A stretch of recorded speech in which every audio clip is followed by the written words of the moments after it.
എന്നെ നയിച്ചുകൊണ്ടിരുന്ന ശക്തി ആരെടുത്തും സത്യം പറയുവാൻ എൻ്റെ മനസ്സിനെ കൊണ്ട് സമ്മതിപ്പിക്കത്തില്ലായിരുന്നു. അതുകൊണ്ട് എന്നെ ഏതെല്ലാം വിധത്തിൽ പോലീസ് ഉപദ്രവിച്ചാലും, ആരെല്ലാം എന്നെ ഏതെല്ലാം വിധത്തിൽ നോക്കിയാലും എൻ്റെ ഉള്ളിൽ നിന്നൊരു സത്യം വരില്ലായിരുന്നു. അതുപോലെ തന്നെ ജീവിതത്തിൽ ഏറ്റവും കൂടുതൽ ഭയമുള്ളവനായി ഒരു മുനിസിപ്പാലിറ്റിക്കാരനെ കണ്ടാലോ കാക്കി കണ്ടാലോ ഏറ്റവും കൂടുതൽ ഭയമുള്ളവനായിട്ട് എൻ്റെ ജീവിതം മുമ്പോട്ട് പോയി. അങ്ങനെയാണ് 2000-ന്റെ അവസാനത്തിൽ പല കോടതികളിൽ നിന്നുമായി അതിനു മുമ്പ് ശിക്ഷിച്ചിരുന്ന ശിക്ഷകളെല്ലാം കൂടി ഒരുമിച്ച് അനുഭവിക്കേണ്ട ഒരു സാഹചര്യത്തിലേക്കായി ഞാൻ. എന്നെ വൈക്കം പോലീസ് സ്റ്റേഷനിലെ ഒരു സർക്കിൾ ഇൻസ്പെക്ടർ അറസ്റ്റ് ചെയ്തു. അദ്ദേഹം വളരെ സത്യസന്ധനായിരുന്നു.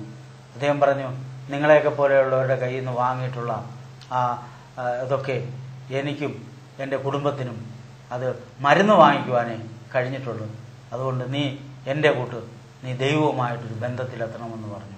ദൈവത്തിന് മാത്രമേ നിന്നെ പോലെയുള്ളവരെ മാറ്റുവാൻ കഴിയുള്ളൂ എന്ന് പറഞ്ഞു.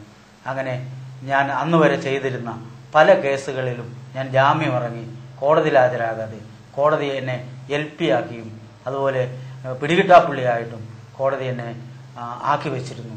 ഞാൻ എല്ലാ കേസുകളിലും അദ്ദേഹം അന്വേഷിച്ചു എന്നെക്കുറിച്ച് ഉള്ള ഒരു 36 വർഷത്തെ ശിക്ഷയ്ക്ക് ഞാൻ അർഹനാണെന്ന് കണ്ട് എന്നെ കോടതിയിൽ ഹാജരാക്കി 40 വർഷത്തെ കഠിന തടവ് ഒരുമിച്ച് അനുഭവിക്കണമെന്നുള്ള വിധിയോടുകൂടി ഞാൻ പൂജപ്പുര സെൻട്രൽ ജയിലിലായി. അതോടുകൂടി എൻ്റെ ജീവിതത്തിൻ്റെ പ്രതീക്ഷകളെല്ലാം തെറ്റിപ്പോയി.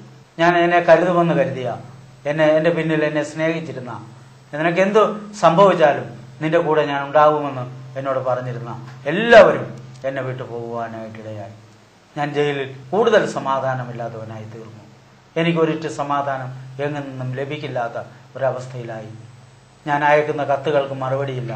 എന്നെ സഹായിക്കാമെന്ന് പറഞ്ഞിരുന്ന ഒരു മനുഷ്യരും എന്നെ തേടിയെത്തിയില്ല.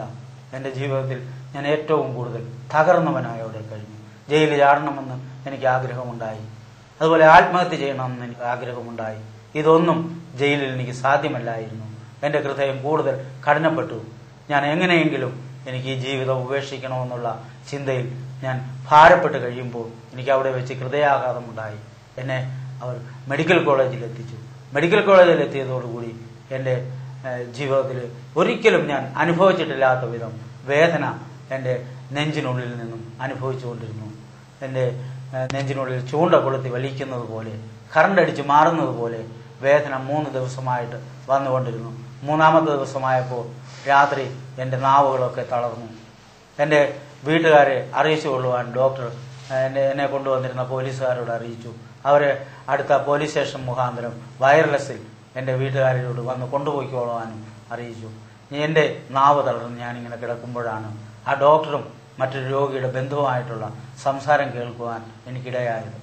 ആ ഡോക്ടർ അവിടെ കിടക്കുന്ന മനുഷ്യൻ്റെ അനുജനോട് ഇങ്ങനെ പറഞ്ഞു, നിങ്ങളുടെ ജ്യേഷ്ഠന് വേണ്ടി ഈ ആശുപത്രിയിൽ ചെയ്യാവുന്ന എല്ലാ മെഡിസിനും ചെയ്തു കഴിഞ്ഞു. ഇനി ഇതിൽ കൂടുതൽ നിങ്ങൾ മറ്റെവിടെയെങ്കിലും കൊണ്ടുപോയാലും ചെയ്യുവാനില്ല. അതുകൊണ്ട് നിങ്ങൾക്ക് അറിയിക്കാനുള്ളവരെയൊക്കെ അറിയിച്ചു കൊള്ളുവാൻ പറഞ്ഞു.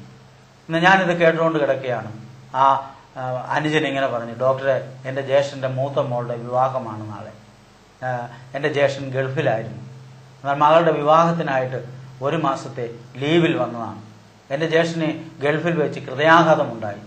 അവിടെ 1 മാസത്തെ ബെഡ് റെസ്റ്റ് കൊടുത്തിരുന്നതാണ്. എന്നാൽ അത് തീരുന്നതിന് മുമ്പ് മകളുടെ കല്യാണ ജോലിക്ക് വേണ്ടി വീട്ടിൽ ഓടി നടന്ന് മറിഞ്ഞു വീണതാണ്. നാളെ 10 മണിക്കാണ് എൻ്റെ ജ്യേഷ്ഠൻ്റെ മൂത്ത മോളുടെ വിവാഹം. ഡോക്ടർ നാളെ 10 മണി വരെ ജീവിച്ചിരിക്കുവാൻ ഒരു വഴി പറയാതെ ഞാനിവിടെ നിന്നും പോകില്ല എന്നും ആ മനുഷ്യൻ ഡോക്ടറെ അടുത്ത് കട്ടായം പറയുന്നത് ഞാൻ കേട്ടു. ഡോക്ടറും ആ മനുഷ്യൻ്റെ മുമ്പിൽ കുഴഞ്ഞുപോയി. ഡോക്ടർ പറഞ്ഞു, ഇനി എനിക്ക് പറയുവാൻ ഒരു വഴിയേ ഉള്ളൂ. നിങ്ങളുടെ ജ്യേഷ്ഠനെ രക്ഷിക്കുവാൻ പ്രാർത്ഥന കൊണ്ട് മാത്രമേ കഴിയുകയുള്ളൂ എന്ന് പറഞ്ഞു. എന്നാൽ അവർ രണ്ടുപേരും എൻ്റെ കട്ടിലിനരികിൽ നിന്നും പോയി. ഞാൻ ആ സമയം മുതൽ ഞാൻ ദൈവത്തോട് പ്രാർത്ഥന തുടങ്ങി.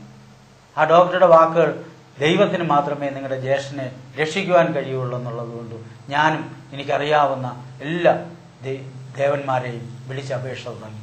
എല്ലാ ശക്തികളോടും ഞാൻ എൻ്റെ നാവ് എനിക്ക് ഉയരില്ലായിരുന്നു. എന്നാൽ എൻ്റെ ഹൃദയത്തിൽ നിന്നും ഞാനിങ്ങനെ പ്രാർത്ഥന കഴിച്ചുകൊണ്ടിരുന്നു.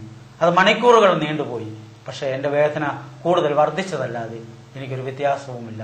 അന്നേരമാണ് ഞാൻ ഓർത്തത് അന്ന് ജയിലിലേക്ക് വന്ന ആ ഉപദേശി പറഞ്ഞ വാക്ക്. ആ ജയിലിൻ്റെ തിണ്ണയിൽ ഇരുന്നു കൊണ്ട് ഞാൻ ആ ഉപദേശിയോട് എഴുന്നേറ്റ് നിന്ന് കയർത്ത് പറഞ്ഞ ആ വാക്കുകൾ ഞാൻ ഓർത്തു.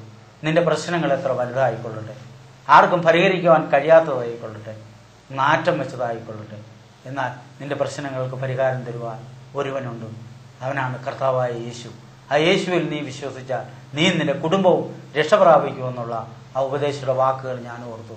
എനിക്കന്നറിയാവുന്ന ഭാഷയിൽ ഞാൻ ഇങ്ങനെ വിളിച്ചു, എൻ്റെ യേശുദേവ, അവിടുന്നെങ്കിലും എന്നെ ഒന്ന് രക്ഷിക്കണമേ.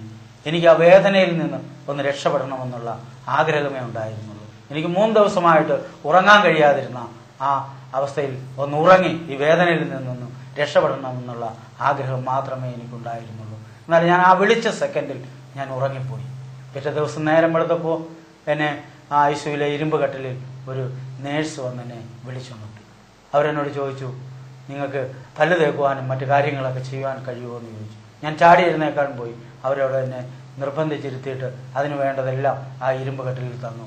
ഞാനിങ്ങനെ പല്ല് തേച്ചു. പെട്ടെന്ന് ആഹാരമെല്ലാം വളരെ ആർത്തിയോടുകൂടി കഴിച്ചു. അത് തന്നെയല്ല, എനിക്ക് ഒരു കാര്യം ഉറപ്പായി. ഞാൻ 14 വയസ്സുള്ളപ്പോൾ എൻ്റെ വീട്ടിൽ നിന്ന് നാട് അതിനേക്കാളും ആരോഗ്യത്തോടു കൂടിയാണ് ഞാൻ ഇരിക്കുന്നതെന്ന് മനസ്സിലായി. എന്നെ കേൾക്കുന്ന പ്രിയമുള്ളവരെ, എൻ്റെ ശരീരത്തിൽ അനുഭവിച്ച മർദ്ദനങ്ങൾ, 98 പോലീസ് സ്റ്റേഷനിലെ മർദ്ദനം, 3 പ്രാവശ്യം ജനങ്ങൾ മരത്തിൽ കെട്ടിവെച്ച് ഉപദ്രവിച്ചു. ജയിലിൽ കയറുമ്പോഴും ഇറങ്ങുമ്പോഴും ആ ജയിലിൽ കയറി ചെല്ലുമ്പോൾ കിട്ടുന്ന ദേഹോദ്രവം, അവിടെ കിടന്ന തടവുകാരുമായിട്ടുള്ള മൽപ്പിടത്തിലുണ്ടായ ദേഹോത്സവം, ഇതെല്ലാം ഒരു റാൻസോമറിലെ പരസ്യം പോലെ ഞാൻ ആയിത്തീർന്നിരുന്നു.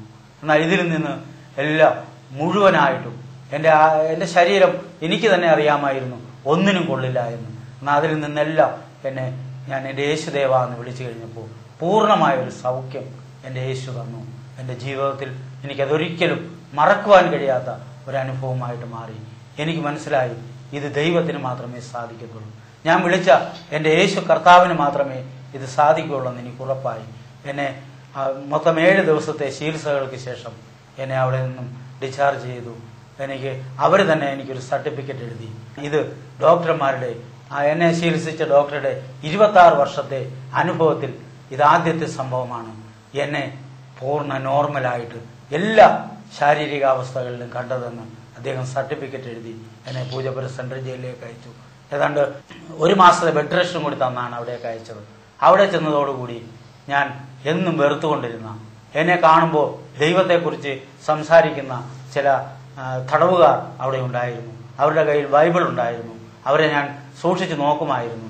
അവരുടെ കയ്യിലിരിക്കുന്ന ബൈബിളുമായിട്ട് ജയിലിൽ കാണുന്ന 10-40ഓളം തടവുകാർ, അവരുടെ മുഖത്ത് എന്തോ ഒരു പ്രതീക്ഷയും ഒരു പ്രസന്നതയും ഞാൻ കണ്ടിരുന്നു. അതുകൊണ്ട് അവരെ ഞാൻ സൂക്ഷിച്ചു നോക്കുമായിരുന്നു. അവരെൻ്റെ അടുത്തേക്ക് വന്നു. ഞാൻ കിടന്ന ഡിസ്പെൻസറിയിൽ വന്നു.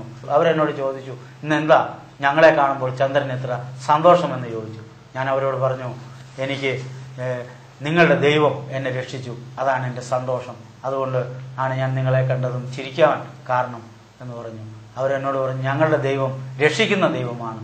ഞങ്ങളുടെ ദൈവത്തിന് മാത്രമേ പാപിയെ സ്നേഹിക്കുവാനും പാപത്തിൽ നിന്ന് വിടുവിക്കുവാനും സാധിക്കുകയുള്ളൂ എന്ന് പറഞ്ഞു. ഞാൻ അവരോട് പറഞ്ഞു, എൻ്റെ പാപത്തിൽ നിന്ന് എന്നെ വിടുവിക്കുവാൻ ദൈവത്തിന് പോലും സാധ്യമല്ലെന്നാണ് എനിക്ക് തോന്നുന്നത്. കാരണം ഞാൻ ചെയ്തിരിക്കുന്ന അത്ര വലിയ പാവങ്ങളാണ്.